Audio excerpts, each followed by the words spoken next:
Bonsoir mes chers amis, bonsoir mes chers enfants, j'espère que vous allez tous très bien. Aujourd'hui, Inch'Allah, on va apprendre une nouvelle leçon. Cette leçon est intitulée Les articles définis. النهاردة إن شاء الله هنتعلم درس جديد جميل جدا اسمه Les articles définis أدوات التعريف. أدوات التعريف أو أدوات المعرفة.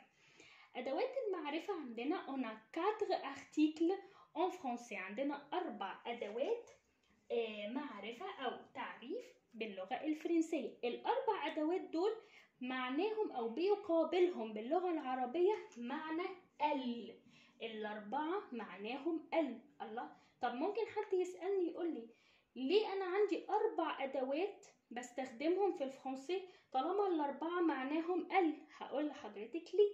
لأن أنا عندي كل أداة بستخدمها لازم بشوف بعديها النوع بتاعها الجونغ بتاعها اللي هو ماسكولا و فيمينا. تعالوا نبسط اكتر الكلام ده. الاربع ادوات اللي عندنا le la les et l'apostrophe. Ce sont les 4 articles définis. Ce sont les 4 articles définis دول الأربع أدوات المعرفة باللغة الفرنسية. الأربعة معناهم الأربعة معناهم هنرجع تاني لنفس الكيستيون. طب إيه الفرق ما بينهم؟ هنمسك أول أداة le. L'article le on le met devant un nom masculin singulier. بنضعها أمام الكلمة المفرد المذكر. le بتيجي قبل الكلمة المفرد المذكر. يعني par exemple لما بقول مثلا le livre. le livre يعني الكتاب. le livre signifie quoi? Signifie الكتاب. Le mot livre c'est un mot masculin singulier. الكلمة livre دي مفرد مذكر. livre مفرد مذكر alors on le met le. بنضع le. يبقى أنا فهمت كده دلوقتي مبدئيا إن le بضعها أمام الكلمة المفرد المذكر. Par exemple, autre exemple, le cahier. Le cahier الكراسة. La même chose, نفس الشيء. cahier c'est un mot masculin singulier alors on utilise le. بنستخدم le. le cahier الكراسة. le livre الكتاب.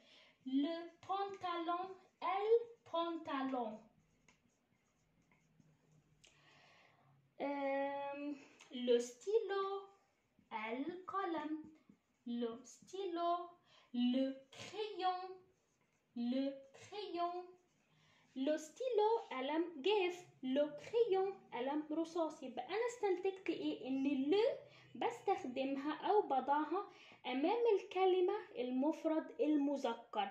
le livre. livre c'est un mot masculin singulier. le cahier aussi. le cahier c'est un mot masculin singulier. le pantalon c'est un mot masculin singulier. stylo c'est un mot masculin singulier. aussi crayon c'est un mot masculin singulier. تمام. يبقى فهمنا كده ان le بضعها امام الكلمة المفرد المذكر. on le met devant un nom masculin singulier. D'accord? Le deuxième article c'est la. الأداة الثانية هي la. la نفس المعنى برضو طيب ايه الفرق ما بينها وما بين le قلنا on le met devant un nom masculin singulier بنضعها أمام الكلمة المفرد المذكر. لكن la on le met devant un nom féminin singulier بضع la أمام الكلمة المفرد المؤنث. Par exemple, la banane. La banane. Le mot banane, c'est un mot féminin singulier, alors on utilise la, pas le. بستخدم la عشان banane هنا مفرد مؤنث. مش بستخدم le لأن le لازم بعديها الكلمة مفرد مذكر. Autre exemple, la balle. الكرة الصغيرة. la balle كرة صغيرة. la photo الصورة la photo الصورة. ce sont des mots féminins. ce sont des mots féminins دي كلمات مؤنثة. la trousse المقلمة la trousse المقلمة. quoi encore la maison المنزل la maison المنزل. quoi encore la poste مكتب البريد la poste مكتب البريد. d'accord.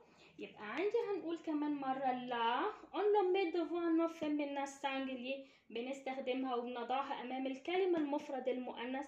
par exemple la banane la balle la photo la trousse la maison la poste la mer البحر la mer البحر. d'accord.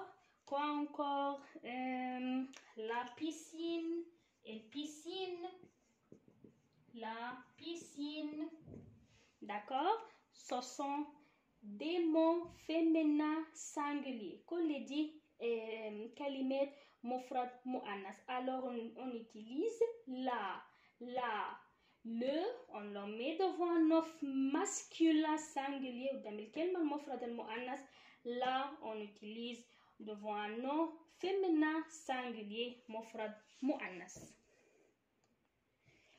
le troisième article c'est les. الأداة الثالثة هي les. les on le met devant un nom pluriel. معناها طبعا ال لكن بستخدمها قدام الكلمة البلوريال اللي هي الجمع. pluriel soit masculin soit féminin سواء masculin مذكر soit féminin مؤنث. d'accord. les on le met devant un nom pluriel soit masculin soit féminin. أي كلمة جمع أنا بستخدم أمامها الأداة لي. لي بمعنى ال. لي بمعنى ال. par exemple les pommes. les pommes signifie التفاح. les pommes se termine par la lettre S. S الجمع. les pommes التفاح. les fruits الفواكه. les fruits الفواكه. quoi encore les légumes الخضروات. les légumes الخضروات. quoi encore les pyramides الأهرامات. les pyramides الأهرامات. alors les on utilise l'article les devant un nom pluriel soit masculin soit féminin. par exemple les pommes les fruits les légumes les pyramides. d'accord. le la les. le la les. le dernier article c'est l'apostrophe. l'apostrophe. d'accord. آخر أداة معانا هي l'apostrophe. alors on le met l'apostrophe devant un nom masculin ou féminin commencé par une voyelle ou un H muet. qu'est-ce que ça veut dire؟ ما معنى هذا الكلام؟ معناه ان انا بستخدم الابوستروف امام الكلمة اللي بتبدأ بحرف متحرك. بستخدم الابوستروف امام الكلمة التي تبدأ بحرف متحرك. comme école. école commence par une voyelle. école. école. E accent aigu c'est une voyelle. d'accord. alors on le met بنضع لها الابوستروف. الابوستروف ليه؟ لان ما ينفعش اقول la école. école c'est un mot féminin. d'accord. mais commencer par une voyelle. alors il y a deux voyelles qui se suivent. في عندي 2 voyelles ورا بعض. ما ينفعش طبعا زي ما قلنا قبل كده بحذف الفويل الأولى بحط apostrophe عشان pour faciliter la prononciation عشان أسهل النطق. هتبقى l'école. l'école. d'accord. comme l'hôtel. l'hôtel. l'hôtel c'est un mot commencé par H muet. H muet. حرف ال H طبعا بيعامل معاملة الفويل أحيانا. هنا بيعامل معاملة الفويل، عشان كده أنا بستخدم مع الأداة الأبوستروف. لوتيل، لوتيل، l'hôpital، l'hôpital. C'est la même chose، نفس الشيء بالظبط. C'est un mot commence par H muet, alors on utilise L apostrophe. L apostrophe. هنا نفس الكلام ال H تعامل معاملة الفويل. L'épicerie، l'épicerie معناها محل البقالة. C'est un mot commence encore aussi par E, accent aigu, voyelle. Alors on utilise L apostrophe. L apostrophe. D'accord? L'école, l'hôtel, l'hôpital, l'épicerie. L apostrophe. يبقى هنا هنرجع تاني هنعمل révision générale sur les articles définis. On a 4 articles définis. Ce sont le, la, les et l'apostrophe. Le, la, les et l'apostrophe. On utilise le devant un nom masculin singulier. بستخدم le لما بيجي بعديها كلمة مفرد مذكر masculin singulier. On utilise la devant un nom féminin singulier. بستخدم الأداة la أمام الكلمة المفرد المؤنث، وخدنا exemple كتير عليها. les on le met devant un nom pluriel soit masculin soit féminin. بستخدم les أمام الكلمة الجمع سواء كانت الكلمة الجمع مذكر أو مؤنث. le dernier article آخر article معانا الأبوستروف بستخدمها أمام الكلمة التي تبدأ بحرف متحرك أو H muet زي ما قلنا. les articles définis، les articles définis، le, la, les et l'apostrophe.